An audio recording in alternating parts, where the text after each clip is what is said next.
Hi guys, hope you're doing well. Dan from onlinebasscourses.com here. And I did a video on a couple of technical exercises for beginner players. And I wanted to do a follow-on video, just something else that's really important to learn. It may seem a little boring at first, but to know the notes on the bass is a huge, big deal. So there's a PDF showing all the notes and another video that goes into it in a bit more depth. But just if you look at these two diagrams here, one's for sharps, one's for flats.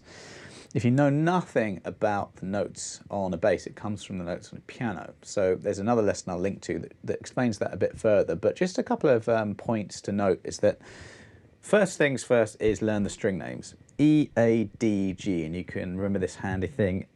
Every Alsatian dog growls. So you've got E, A, D, G, okay? And as you know, if you play any string and go across, the notes get higher in pitch, okay? So there's just three things to learn immediately is the open string names I just showed you. Then on your bass, if you look, you'll see a double dot up the neck somewhere around here. And that is just the octave, which is that same open string note higher up. So we have E, A, D, G, and at the 12th fret, E, A, D, G again.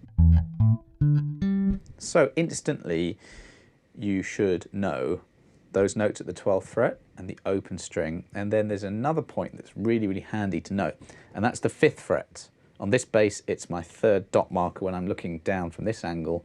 Might be the second on your bass, they're all different. But anyway, either way, 5th fret. If you play the 5th fret of the E string, that note is exactly the same as the open string next door to it. So that open string is A, and this note on the 5th fret is A. That works on the next 5th fret as well, both Ds and the next 5th fret. So that's G. So on the 5th fret of the E string, you have an A, because it's the same as the open string next door. Then you have a D on the 5th fret A string and G on the 5th fret D string. Now 5th fret G string is a C, and on 6-string basses you do have a C string here, so it does follow. There are patterns everywhere when you learn the bass, so it may seem at first like it's a bit complicated, but really once you learn a few patterns, it's not that difficult at all. So we have 3 points. We have the open string, E, A, D, G. We have the 12th fret, E, A, D, G as well. And then the 5th frets, A, D, G, and C. And if you study these diagrams, you'll notice patterns. Again, on that other video, it just explains that on a piano, when you play a B, the note next door to it is a C, okay? There's no gap, there's no black note between the B and the C. And that's reflected on a bass. So if you look wherever you see a B and a C, it's just right next door. Whereas in other notes, you see sharps and flats between. So I do recommend you have a look at that video rather than trying to memorize these patterns just without any context. It makes a lot more sense if you learn the piano notes.